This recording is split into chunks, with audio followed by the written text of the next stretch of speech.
Teología propia, clase 4, parte 4. Las controversias que hubo entre cristianos acerca de la creación del mundo y de sus habitantes no terminó con la formulación de los antiguos credos. Porque aun cuando se afirme que Dios es creador del cielo y de la tierra y de todas las cosas visibles e invisibles, esto puede todavía interpretarse de diferentes maneras. En el siglo XIII, por ejemplo, se debatió si Dios había hecho todas las cosas de la nada o de una materia preexistente. Era la época en que Europa occidental acababa de redescubrir varios de los antiguos tratados de Aristóteles, muchos de ellos comentados por el filósofo musulmán español Averroes, en los que se afirmaba que la materia primordial del universo era eterna. Puesto que el aristotelismo llegó junto con un gran avance científico, parecía ser la ciencia del momento, y hubo teólogos que declararon que efectivamente Dios había hecho el mundo de una materia eterna. Frente a ellos, por oposición, otros teólogos como Buenaventura y Tomás de Aquino insistieron en que la materia también es creación de Dios. Lo que estaba en juego era si había otro principio eterno aparte de Dios o si Dios era el origen de todo, como afirmaban los antiguos credos. Al final se terminó reafirmando la doctrina de la creación ex nihilo, que significa de la nada, como un modo de insistir en Dios como único principio creador de todas las cosas.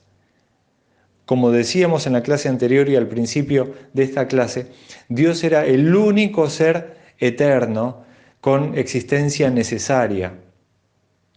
No comparte esa existencia eterna con otro ser. Desde la eternidad solo existió Dios. No existió Dios acompañado de una materia eterna con la cual creó el mundo, sino que se terminó reafirmando la creación a partir de la nada,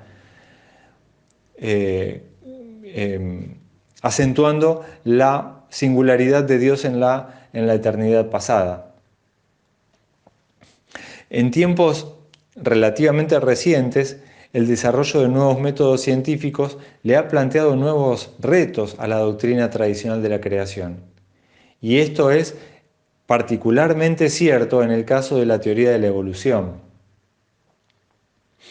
Esta teoría no fue una idea original de Charles Darwin, pero él logró un gran desarrollo con la teoría de la evolución, sosteniendo que las especies evolucionan según el principio de la sobrevivencia del más apto.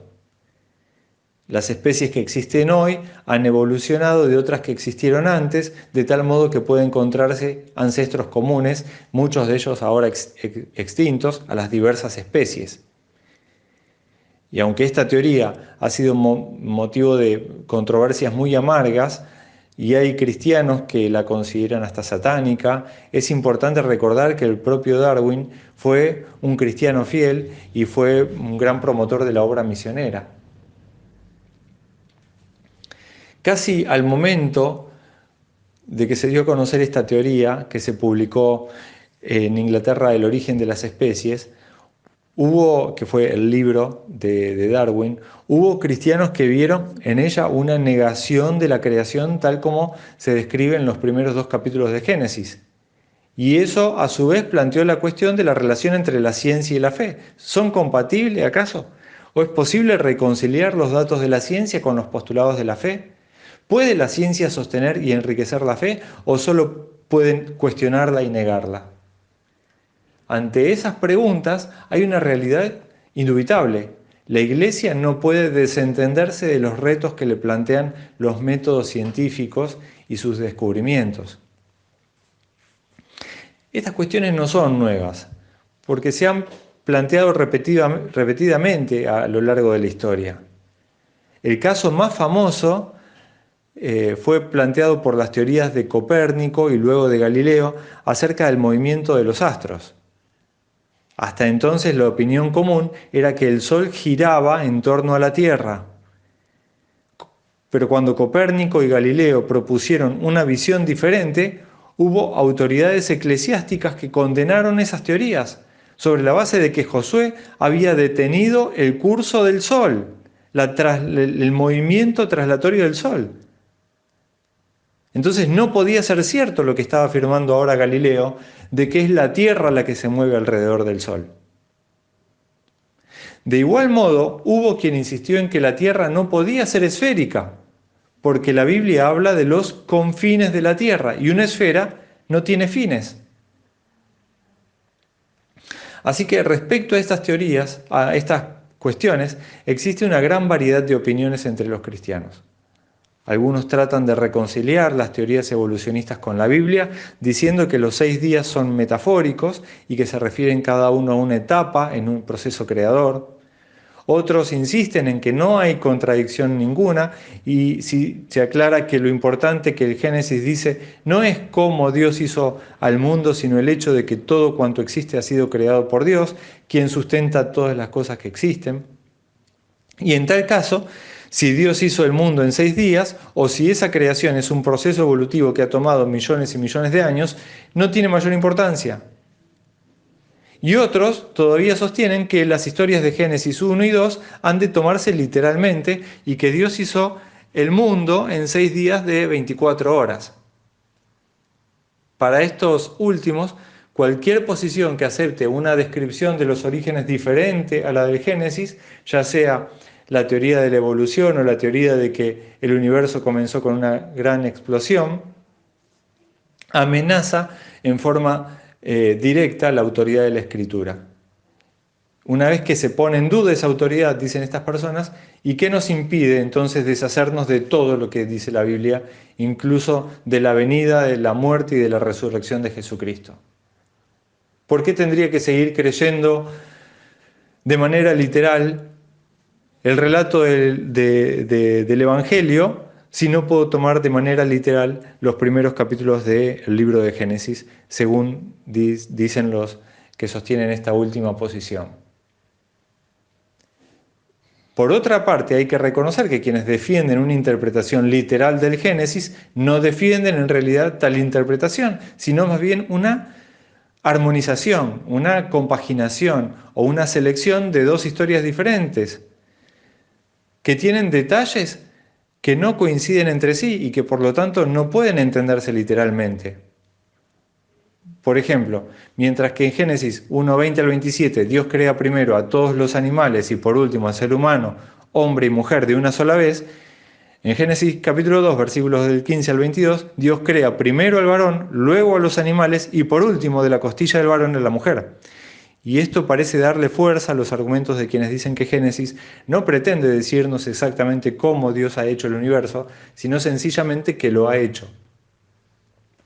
Ahora, como una manera de reconciliar la ciencia con la doctrina de la creación, hay quien propone que la creación tiene que ver con el origen de las cosas y la ciencia con su funcionamiento.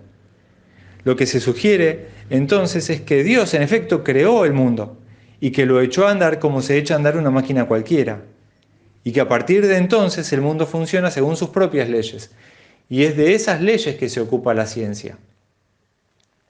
Esa fue la postura de los deístas. El deísmo, que comenzó en Inglaterra y que alcanzó su punto culminante en el siglo XVII y XVIII, era un intento de reducir la religión a sus elementos básicos, universales y racionales.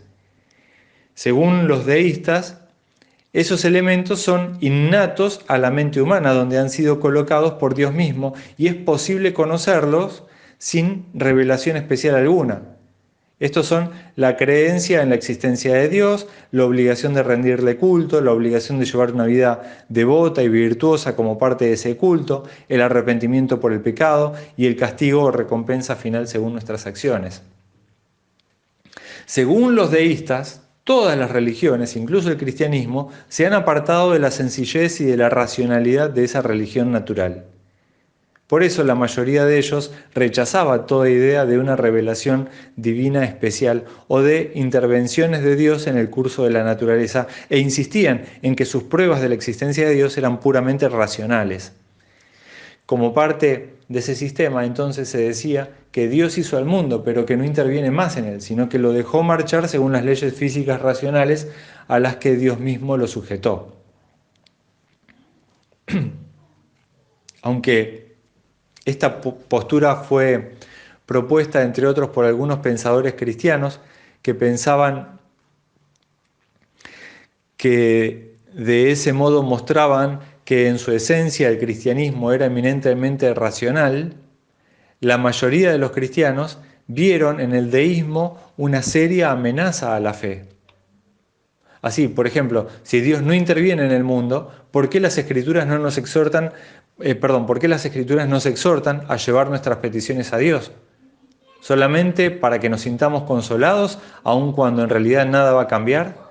¿Qué del testimonio central de la Biblia de que Dios actúa en la historia? ¿No existe entonces el Dios que hace maravillas? ¿Cómo podemos relacionarnos con un Dios que ni siquiera se interesa en nosotros y para quien no somos más que piezas en una gran maquinaria?